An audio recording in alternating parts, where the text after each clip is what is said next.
रामामी तव दास दास म्हणता माते कशाचे भय रामा जाईन ज्या स्थळी सुख घना होईल तेथे जय रामाया भुवनात्रयी तुझ विणा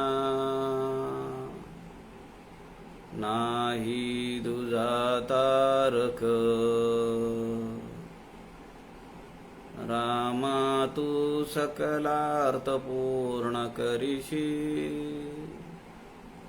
तू तात मी बालक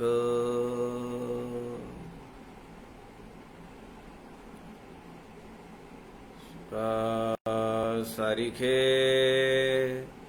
पूर्ण वैराग्य ज्याचे वसिष्ठा परी ज्ञान योगेश्वराचे कवी वाल्मिकी सारिखा मान्य ऐसा नमस्कार माझा सद्गुरु रामदासा मला वाटते अंतरी त्वा वसावे तुझ्या दासबोधासी त्वा बोध व्हावे अपत्यापरी पाजवी प्रेम रसा महाराजया सद्गुरु रामदासा जय जय रघुवीर समर्थ सब संतन की जय।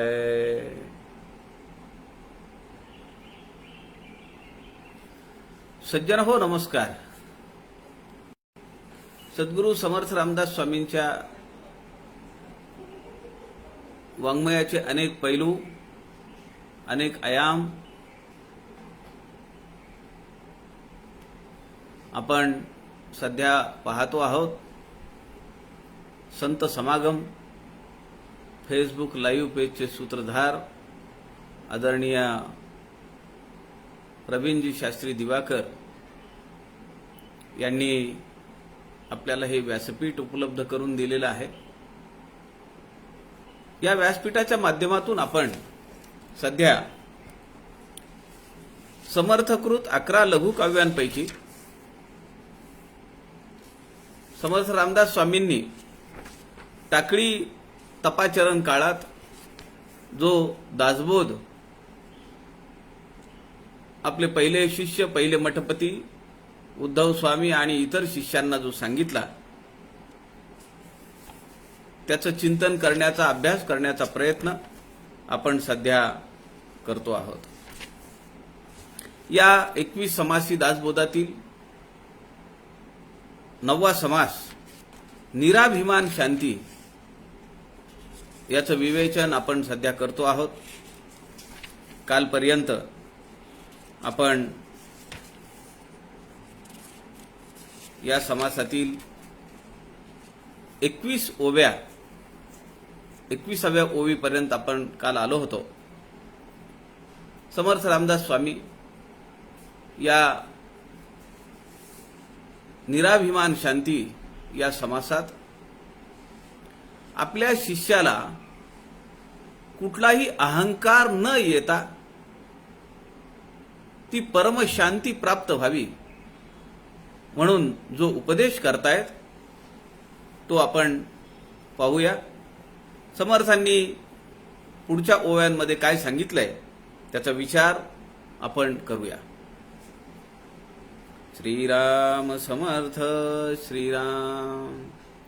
ऐक गाये शिष्यराया सावध होई प्राण सखया, तुझा सर्व संदेह विलया, दौडू आता श्रीराम.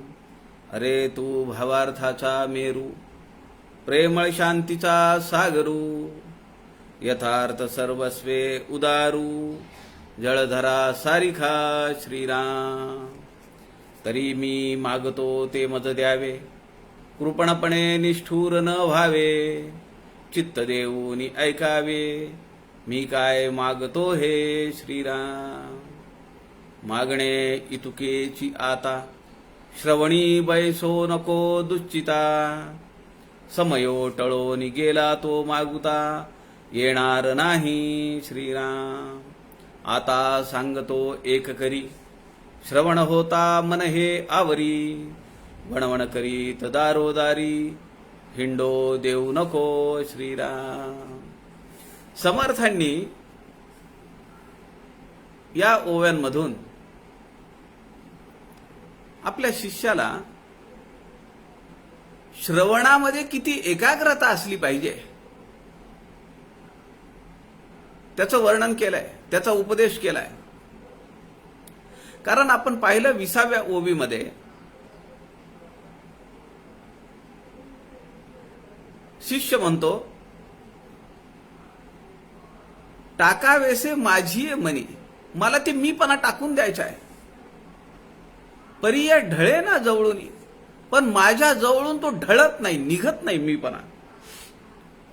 तरी यासी काय करावे मजला गुणी, मग आता मी काय केलं पाहिजे की जेणेकरून हा मीपणा निघून जाईल माझ्यापासून. सांगी जोजी स्वामी अत्यंत तळमळून समर्थांना शिष्याने प्रार्थना केली आहे. तो मीपणा काढून टाकण्यासाठी मी काय केलं पाहिजे स्वामी, मला तुम्ही सांगा. त्याचं उत्तर म्हणून समर्थ म्हणतायत, ऐक गाये शिष्य राया. काय बोलतायत समर्थ? या ओव्यांकडे आपण नीट लक्षपूर्वक वाचन केलं पाहिजे, लक्ष दिलं पाहिजे. अनेक व्यवधानं असतात. निरूपणाला बसण्याच्या अगोदर काही मनात विचार आलेले असतात, कुणी भेटायला आलेलं असतं, व्हॉट्सअप पाहताना काही चित्र पाहिलेली असतात, आपलं मन तिकडेच जातं. समर्थ या ठिकाणी किती काळजी घ्यायला सांगतायत पहा. ऐक गाये शिष्य राया, किती मोठेपण दिले त्याला.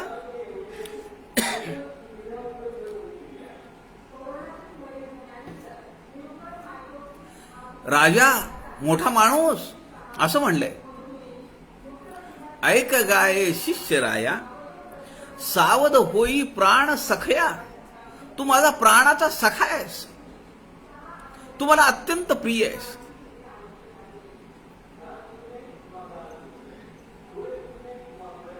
माझ्या अत्यंत निकट अशा शिष्यांपैकी तू एक आहेस. सावध होई प्राण सखया, तुझा सर्व संदेह विलया, दौडू आता. तुझ्या मनात असलेले सगळे संशय, सगळे विकल्प मी काढून टाकतो. समर्थ म्हणतायत, अरे तू भावार्थाचा मेरू, प्रेमळ शांतीचा सागरू, यथार्थ सर्वस्वे उदारू, जळधरा सारिखा श्रीराम. मी जेव्हा हा समास वाचला तेव्हा मला असं वाटलं की हे शिष्याची एकच ओवी कशी आली मध्ये स्वामींचं वर्णन करणारी. कारण जनरली आपण पाहिलंय आतापर्यंत सामान्यपणे ही जी नामाभिधानं दिलेली आहेत, ही जी स्तुती पर शब्द वापरलेली आहेत, ही शिष्यानी सद्गुरूसाठी वापरलेली आहेत. आपण कृपेचा सिंधू आहात, आपण दयेचा सागर आहात, आपलं औदार्य किती मोठं आहे, आपण दातार आहात वगैरे अशी ही जी नावं वापरलेली आहेत, ही सद्गुरूंचं मोठेपण स्तुती करण्यासाठी, त्यांचं स्तवन करण्यासाठी वापरलेली आहेत. पण हा समास नीट वाचत असताना मग लक्षात आलं की समर्थ म्हणतायत आपल्या शिष्याला. म्हणलं उलटी गंगा कशी वाहतीये, त्याच्या पाठीमागचं रहस्य काय? शिष्य भांबावलेला आहे, शिष्य तळमळतोय, त्याला त्याचा मीपणा काढून टाकायचा आहे. मग अशा वेळी हतबल झालेल्या, असहाय्य झालेल्या, संशयाने पिडलेल्या, भयग्रस्त मानसिकता झालेल्या, कचखाऊ धोरण स्वीकारलेल्या शिष्याचं मनोगत अगोदर वाढवलं पाहिजे, त्याचा आत्मविश्वास जागा केला पाहिजे. हे धोरण समर्थ या ठिकाणी अवलंबत. म्हणून समर्थ म्हणतात, अरे तू भावार्थाचा मेरू, तुझ्याकडे श्रद्धा किती आहे? अत्यंत अविचल अशा त्या मेरू पर्वतासारखी आहे, ज्याने पृथ्वीला धारण केलेलं आहे. असा तो मेरू पर्वत आहे, अफाट ताकद आहे. असा तो भावार्थाचा तू मेरू आहेस, प्रेमळ शांतीचा सागरू. तू प्रेमळ असलेल्या शांतीचा सागर आहेस. शिष्याचं वर्णन करतायत समर्थ. उद्धव स्वामींची पात्रता काय? वय किती आहे उद्धव स्वामींचं? अहो 10-12 वर्ष वय असणार आहे. त्या काळातली ही घटना आहे. यथार्थ सर्वस्वे उदारू, जळधरा सारिखा. जळधर कोण आहे? मेघ आहे, ढग आहेत. आणि हे ढग जेव्हा पाण्याचा वर्षाव करतात, पावसाचा वर्षाव करतात, तेव्हा त्यांच्या अंतःकरणामध्ये, त्यांच्या मनामध्ये काही विकल्प आहे का? हा श्रीमंत शेतकरी आहे, याच्या शेतामध्ये भरपूर पाऊस टाका. हा गरीब शेतकरी आहे, याच्याकडे भरपूर पाऊस टाका म्हणजे धान्य पिकेल. हा माणूस चोर आहे, याला पाणी नको, याच्या शेतात पाणी जाऊ देऊ नका, असं काही मनात वाटतं का? तो सगळ्यांवर समान प्रेम करतो. त्याच्या मनामध्ये अपपर भाव नाहीये. ढगांकडे कधीही अपपर भाव नाहीये. यथार्थ सर्वस्वे उदारू, म्हणून त्याला ते नाव दिलेलं आहे, त्याला ती उपमा दिली आहे.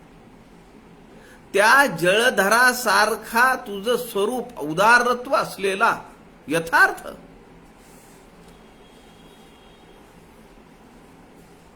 म्हणून ही सुरुवातीला समर्थ रामदास स्वामींनी शिष्याची केलेली स्तुती आहे.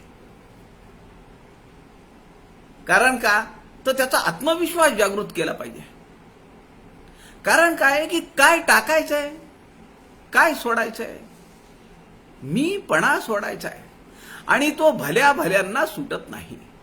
ही वस्तुस्थिती आहे. पोचलेली माणसं, अधिकारी माणसं सुद्धा मीपणाच्या या घसरगंडीवरून घसरतात खाली. माझं सभेमध्ये नाव नाही घेतलं, माझा उल्लेख नाही केला, मला पहिल्या रांगेत बसवलं नाही, मला व्यासपीठावर घेतलं नाही, व्यासपीठावरची मधली खुर्ची मला दिली नाही, माझं साधं बुके देऊन स्वागत केलं नाही, माझा नामोल्लेख सुद्धा केला नाही, माझा एक फोटो सुद्धा घेतला नाही. मीपणाला छेद देणारी, मीपणाला धक्का देणारी अनेक उदाहरणं सामाजिक क्षेत्रामध्ये काम करत असताना आम्ही पाहिलेली आहेत. आता पुढे समर्थ म्हणतात, तरी मी मागतो ते मज द्यावे, कृपणपणे निष्ठुर न व्हावे, चित्त देऊनी ऐकावे, मी काय मागतो हे श्रीराम. समर्थ म्हणतात, आता तुझा आत्मविश्वास जागृत झालेला आहे. आता तू कृपण होऊ नकोस, तू कंजूसपणा करू नकोस. आता मी जे मागीन ते तुम्हाला दिलं पाहिजे. म्हणजे तुझा मीपणा मी सहज सोडून टाकायला लावतो.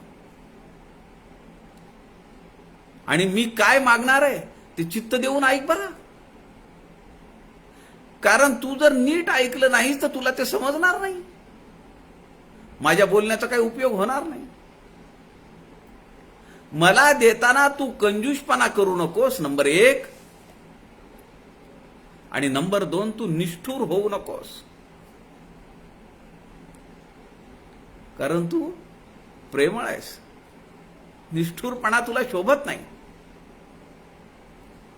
पुढे समर्थ म्हणतात, मागणे इतुकेची आता, श्रवणी बैसो नको दुच्चिता, समयो टळोन गेला तो मागुता, येणार नाही श्रीराम.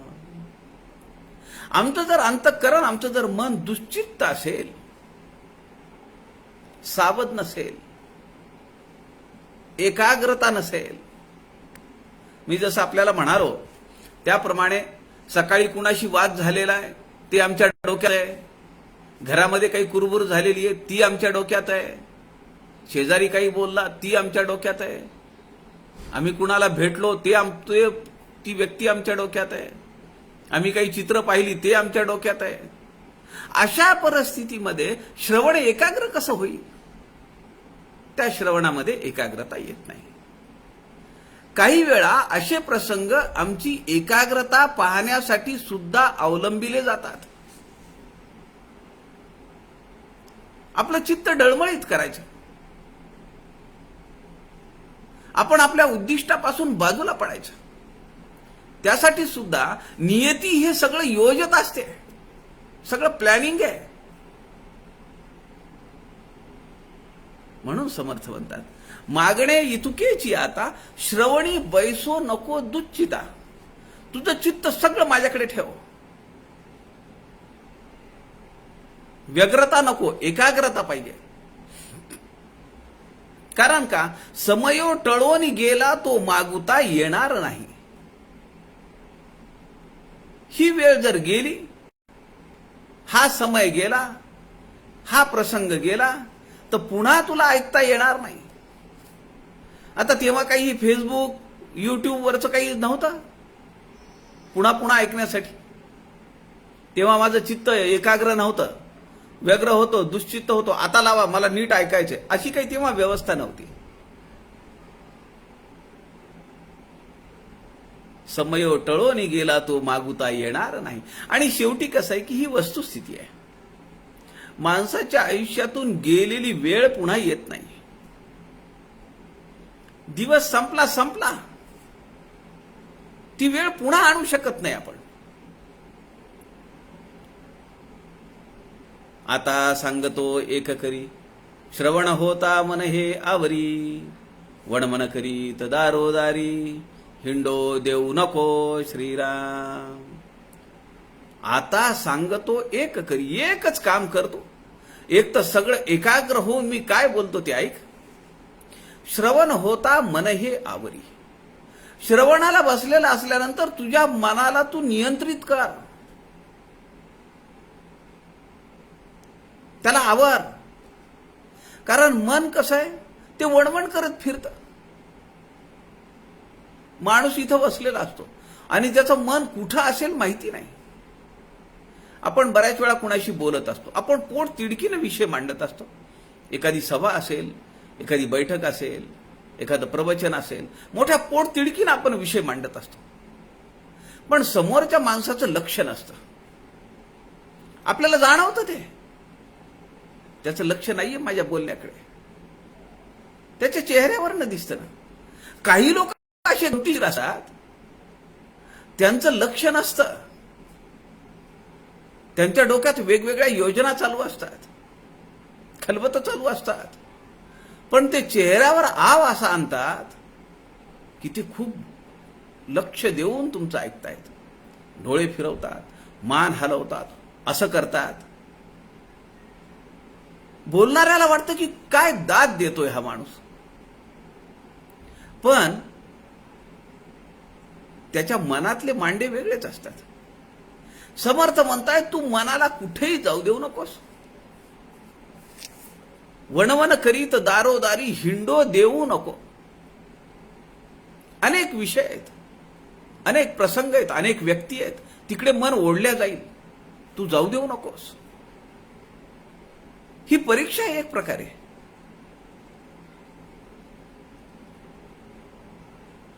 आत्मारामामध्ये समर्थ म्हणतात, तैसा शब्द वरुषाव होता, असो नेदावी व्यग्रता, श्रवणपुटी सामाविता, मनन करावे श्रीराम. दासबोध हा जुना दासबोध सांगितल्यानंतर पुढचा ग्रंथ कुठला सांगितला समर्थांनी शिष्यांना? आत्माराम सांगितला. आत्मारामामध्ये समर्थ म्हणतात, तैसा शब्द वरुषाव होता, शब्दांचा वर्षाव होत असताना, श्रवणाला बसलेला असताना, असो नेदावी व्यग्रता, माणसाने व्यग्र असू नये, दुश्चित्त असू नये, एकाग्र असलं पाहिजे, सावध असलं पाहिजे, दक्ष असलं पाहिजे. श्रवणपुटी सामाविता, कानामध्ये जे पडेल, श्रवणपुटी सामाविता, मनन करावे. समर्थांनी हा पुटी शब्द अजून एक ठिकाणी दासबोधात वापरलेला आहे, आणि तो आहे, चोख शुद्ध सुवर्ण सोनं त्या पुटीमध्ये घालत असताना आपण पाहिलं पाहिजे. शुद्ध सोनं त्या पुटीत गेलं पाहिजे, तर त्यातून दागिना चांगला होईल. त्यात जर तांब मिसळलेला असेल तर, ते जर अशुद्ध धातू मिसळलेला असेल तर त्याची क्वालिटी नाही होणार, त्याची गुणवत्ता नाही होणार. आणि समर्थ या ठिकाणी म्हणतायत, श्रवणपुटी सामाविता मनन करावे. ते मध्ये पडल्याबरोबर त्याच्यावर मनन चालू झालं पाहिजे, त्यावर चिंतन चालू झालं पाहिजे. इकडून ऐकलं तिकडे सोडून दिलं त्याचा काही उपयोग नाही. श्रवणाची एकाग्रता सांगत असताना समर्थ किती ठिकाणी एकाग्रतेचं महत्व पटवून देतात. विषयी लोक श्रवणी येती, ते बायकांकडेच पाहती, चोरटे चोरून नेती, पादरक्षा श्रीराम. काही लोक सभेमध्ये येतात, त्यांचं सगळं लक्ष बायका जिकडे बसलेल्या आहेत, महिला जिकडे बसलेल्या आहेत तिकडे असतं.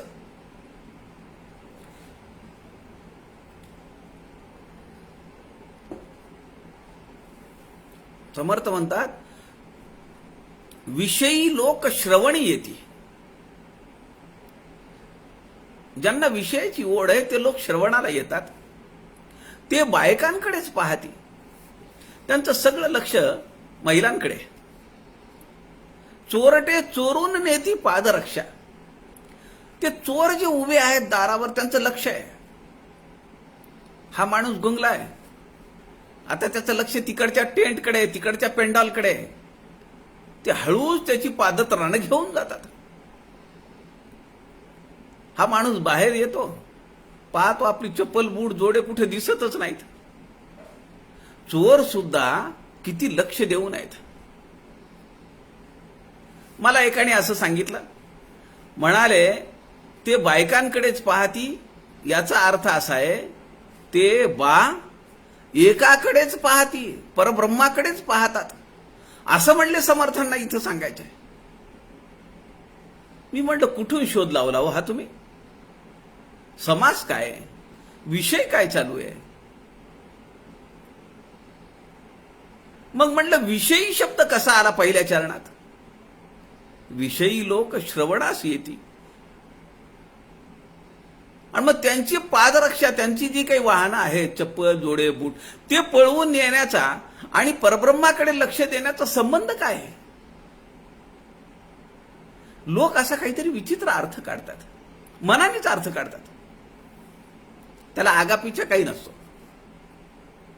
पुढे समर्थ म्हणतात, सेवलेची सेवावे अन्न, घेतलेची घ्यावे जीवन, तैसे श्रवण मनन, केलेची करावे श्रीराम. श्रवण करत असताना हे मी मागे ऐकलंय, हे काय सांगतात, याच्यापेक्षा तर त्यांनी तिथं चांगलं सांगितलं होतं, त्यांच्यापेक्षा ते चांगलं सांगतात, असा भाव आपल्या अंतःकरणात असता उपयोगी नाही.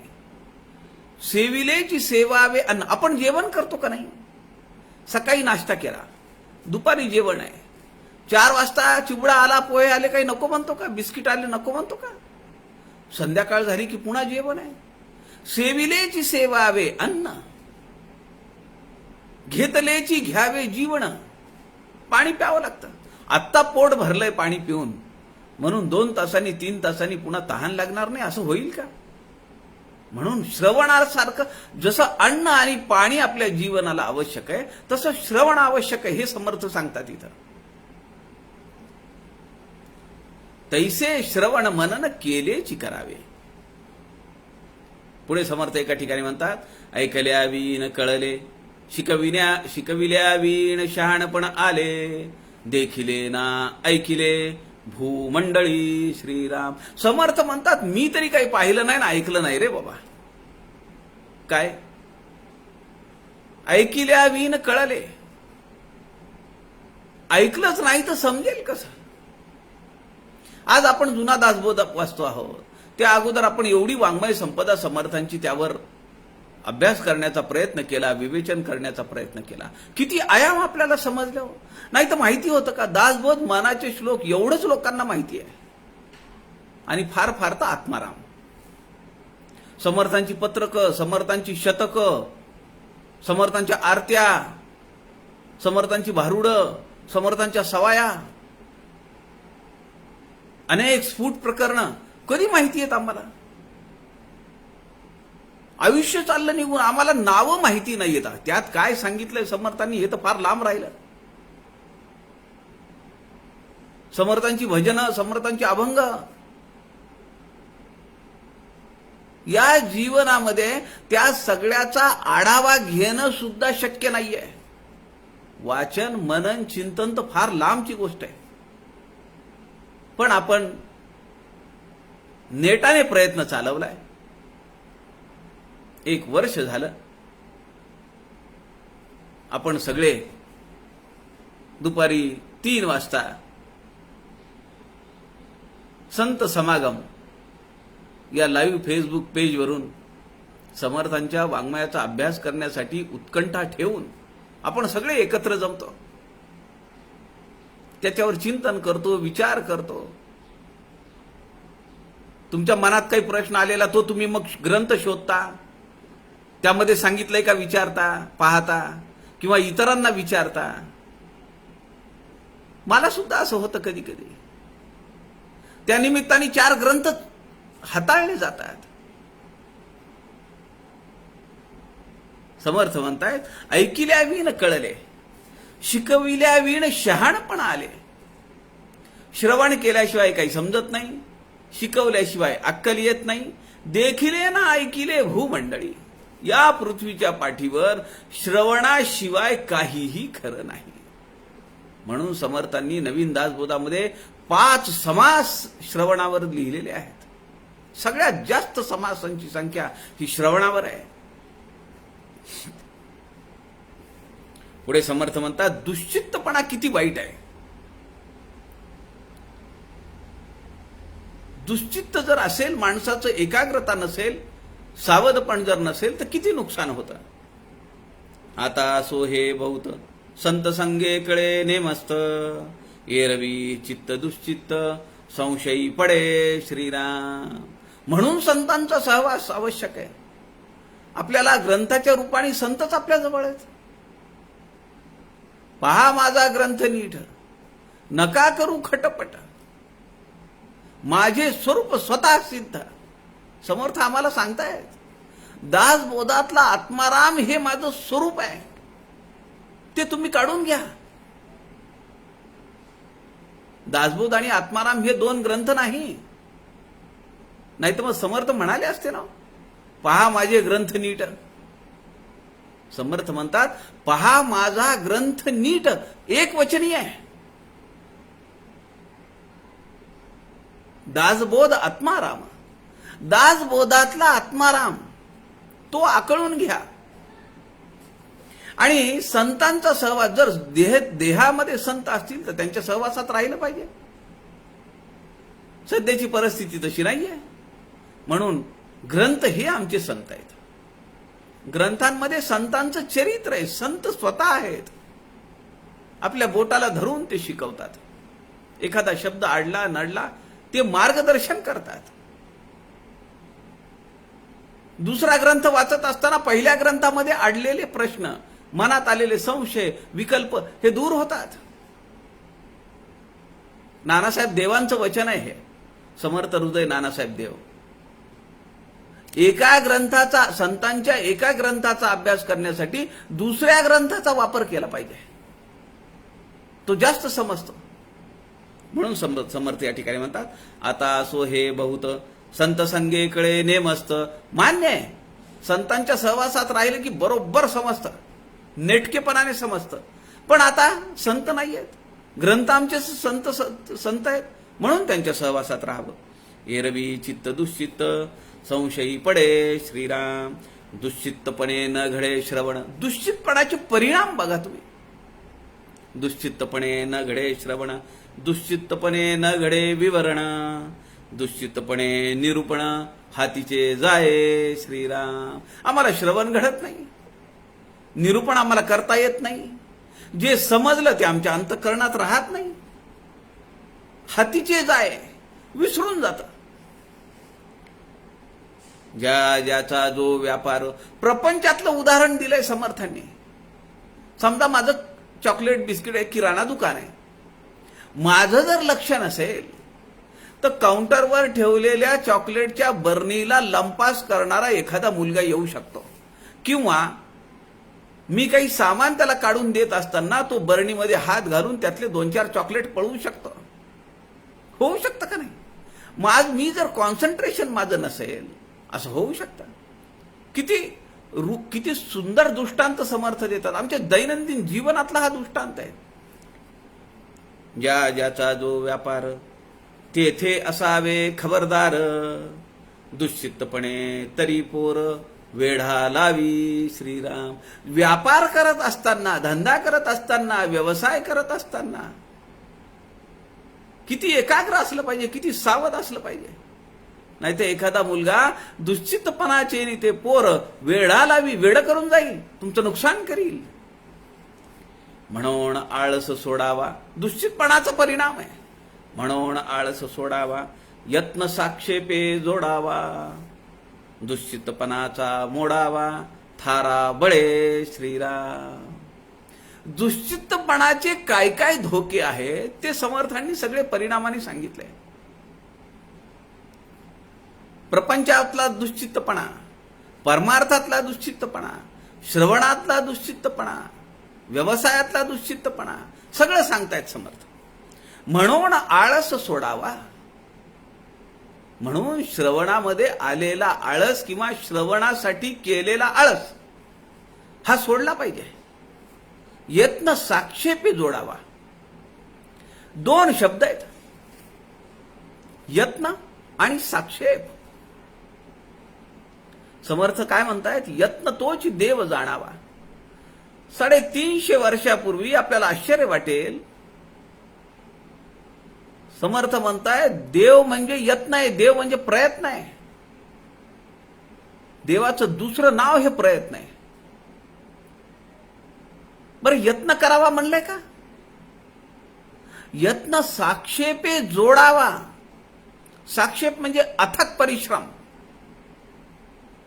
न थकता निरंतर. आपली चतुसूत्री माहिती आहे, मुख्य हरिकथा निरूपण, दुसरे ते राजकारण, तिसरे सावधपण, सर्व विषयी श्रीराम, चौथा अत्यंत साक्षेप. अत्यंत साक्षेप, फेडावे नाना आक्षेप, अल्प अथवा अन्याय क्षमा करीत जावे श्रीराम.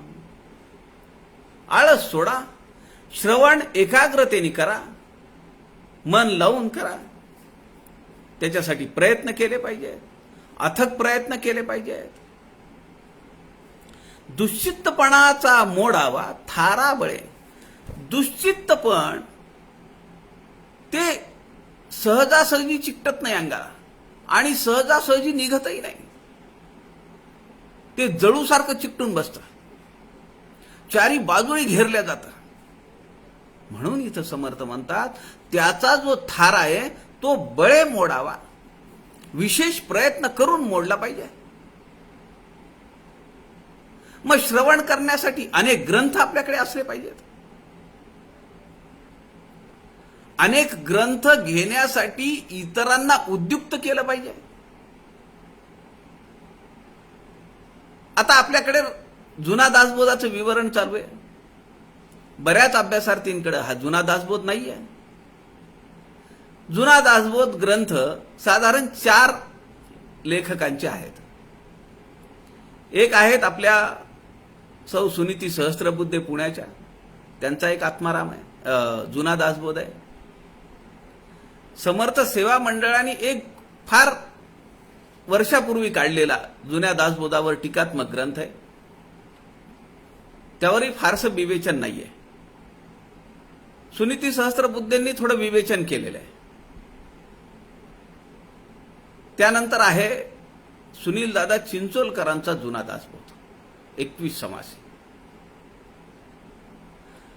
सुनील दादा चिंचोलकरांनी लिहिलंय की हा माझ्या जीवनातला पहिला ग्रंथ आहे की ज्या ग्रंथावर मी विवेचन करून लिहिलंय. तोपर्यंत जुना दासबोधावर विवेचन नव्हतं. काळ कधीचा माहिती नाही, त्याची तर्कसंगती कशी लावायची माहिती नाही. पण मग आता जेव्हा जुना दासबोध आपला चालू झाला तेव्हा अनेकांनी दासबोध मागितले. आपल्या या व्यासपीठावरच्या आदरणीय सौ रंजना पाटील आहेत, त्यांनी 10 ग्रंथ पंचपोर काकांकडनं मागून घेतले. 10 ग्रंथ, 10 घरांमध्ये जुना दासबोध पोचला. समर्थांचे विचार पोचले. समर्थ नवीन दासबोधामध्ये म्हणतात, हातोपाती देव ओळेसा करावा. सौ रंजना पाटलांनी ते काम केलंय. हातोपाती देव ओळेसा करावा. अहो, विषय निघाला म्हणून सांगतो. त्या आहेत आज व्यासपीठावर, श्रवण करतायत त्या पण, आणि सावधपणे करतायत, दुश्चित्तपणे नव्हे. मला मोठा आनंद होतो सांगायला की समर्थांची उपदेशपर कविता, त्यामध्ये समर्थांची पत्र आली, समर्थांनी सांगितलेले स्फुट काव्य आले. या सगळ्याचं लिखाण त्यांनी त्यांच्या ग्रुपमधल्या मैत्रिणींकडनं करून घेतला. त्यामध्ये आपल्या ज्येष्ठ समीक्षक सौ सुप्रिया जोग आहेत. या वयातही त्यांनी फार मोठं काम केलंय. अहो, त्यांच्याबद्दल काय सांगू तुम्हाला. मागच्या 2 महिन्याखाली सरदार वल्लभभाई पटेल जयंती झाली. त्या जयंतीच्या दिवशी त्या ज्या बोलल्या, आपल्या दासच्या ज्येष्ठ समीक्षक आहेत,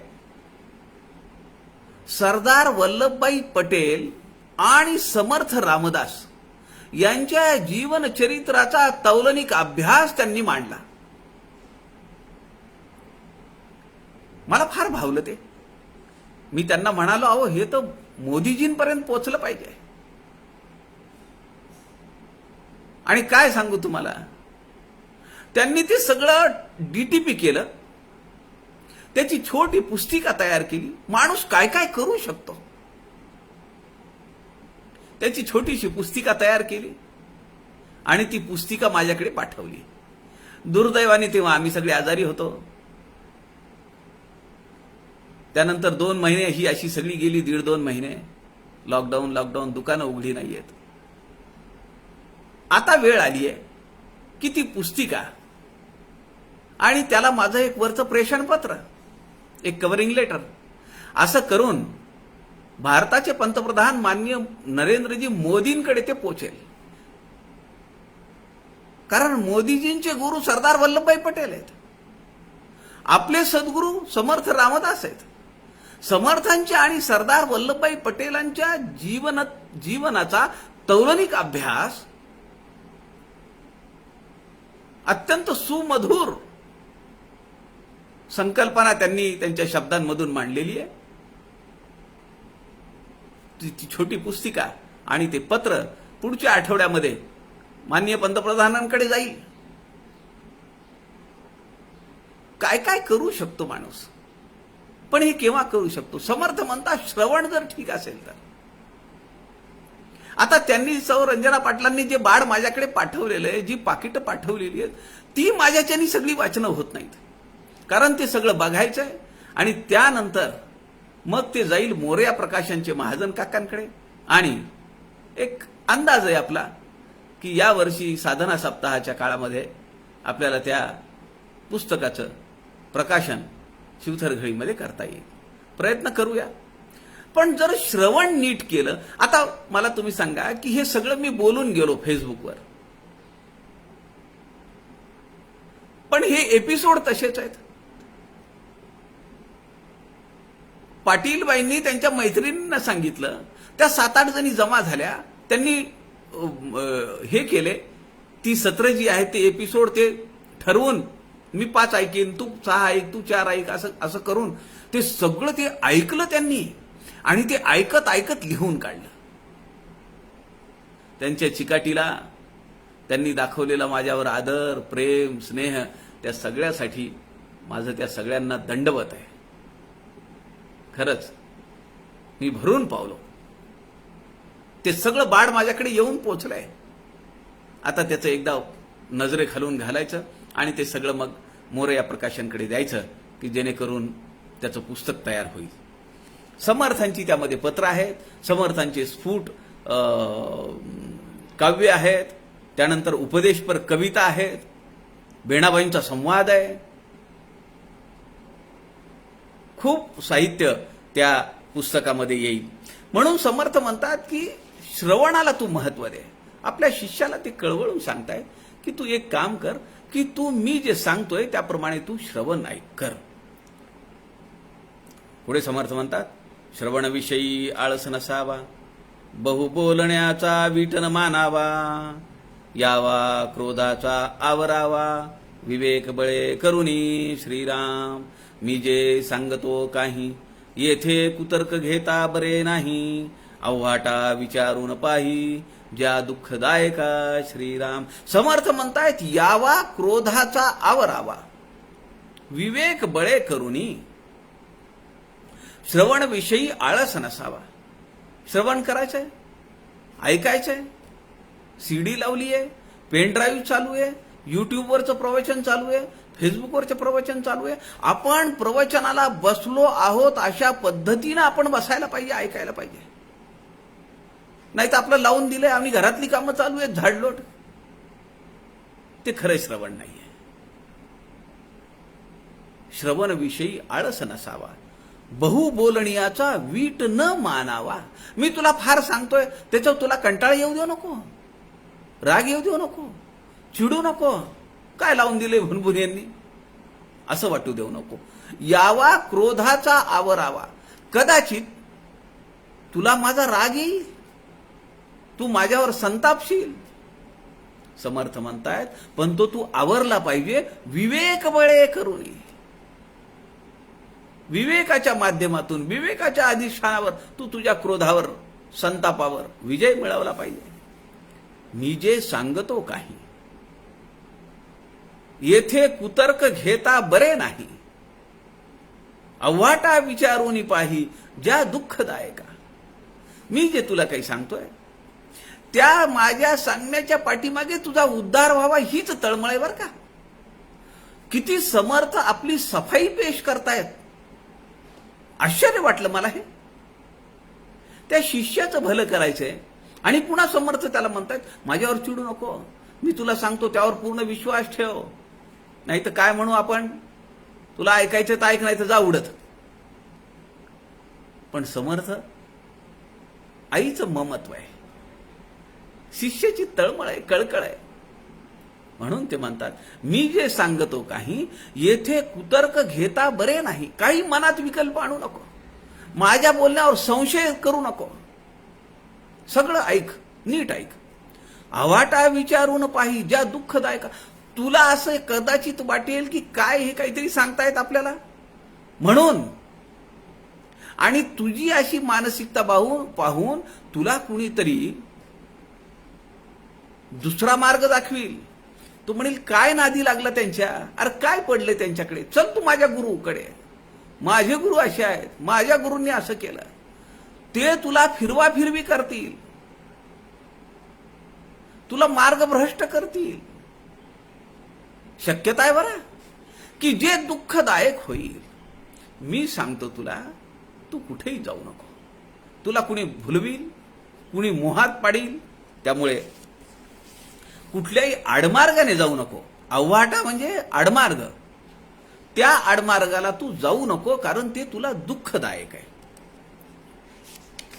पुढे समर्थ म्हणतात, मनसी कुतर्क काय येतो, तरी ऐकतेही सांगतो. आणिक एक मागतो, शांतीसी अंतरू नको. श्रीराम.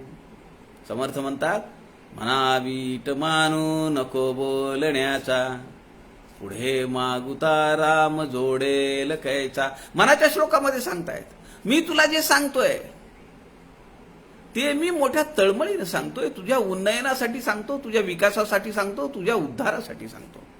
मनावीट मानू नको बोलण्याचा. मी तुला बोलतोय ना, सांगतो, तू त्यात कंटाळा करू नको. पुढे मागुता राम जोडेल कैचा. तू जर आता आळस करशील, कंटाळा करशील, तर रामाची भेट कशी होईल तुला? तुझ्यातला मीपणा जाईल कसा? मी ज्या पद्धतीनं सांगतोय त्या पद्धतीनं तू चाल, तुझा सगळा मीपणा निघून जाईल. समर्थ म्हणतायत, तुला वाटतं का? अहो, तुम्ही असं काय म्हणता स्वामी? माझ्या मनात कसली शंका येईल बरं तुमच्याबद्दल? काय माझ्या मनात विकल्प येईल बरं तुमच्याबद्दल? का तुम्हाला असं वाटतं? समर्थ म्हणतात, थांब, तेही मी तुला सांगतो. काय तुझ्या मनात विकल्प येतील ते.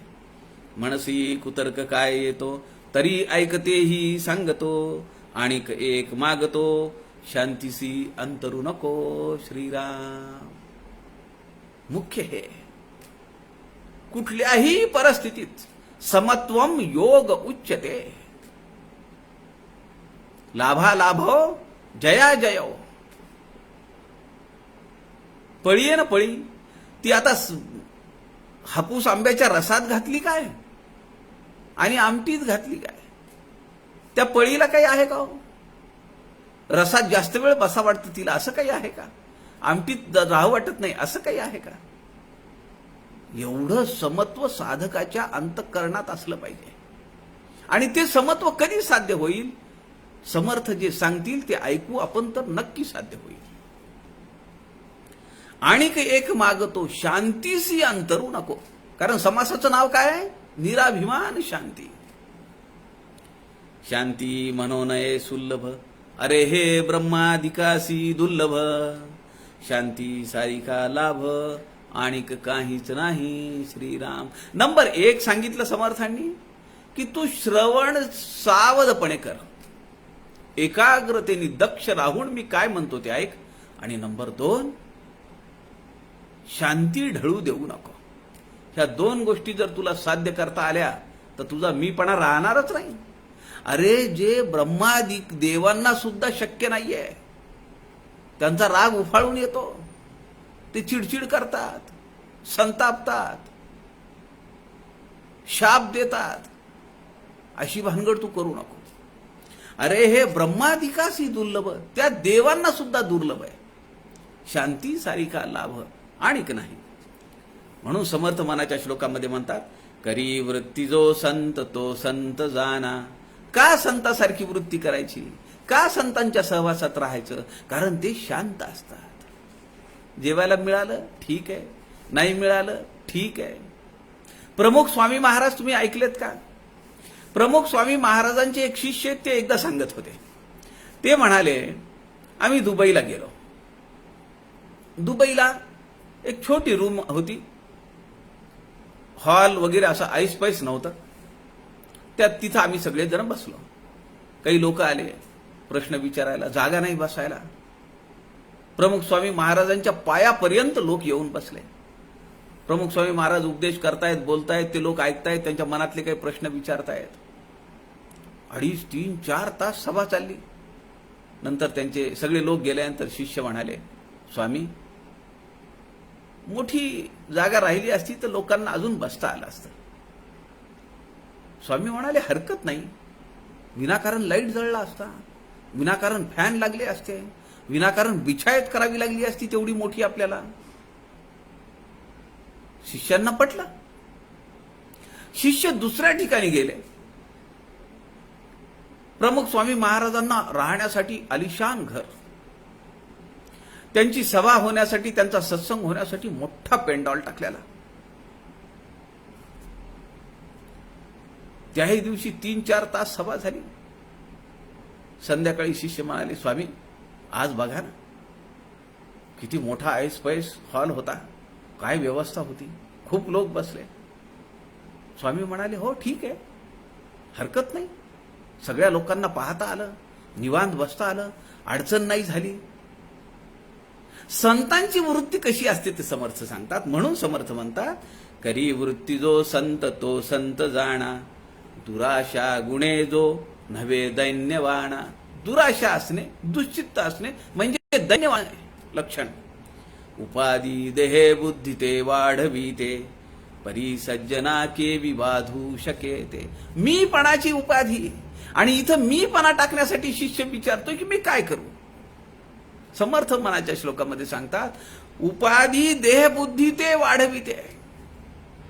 मी एवढ्या परीक्षा दिल्या, 20 वर्ष झाली मी समर्थांच्या वाङ्मयाचा अभ्यास करतो आहे. आतापर्यंत मी शेकडो लोकांना या उपक्रमात बसवलेला आहे. आतापर्यंत मी 50 पुस्तकं लिहून काढलेली आहेत, 1000 प्रवचनं दिलेली आहेत.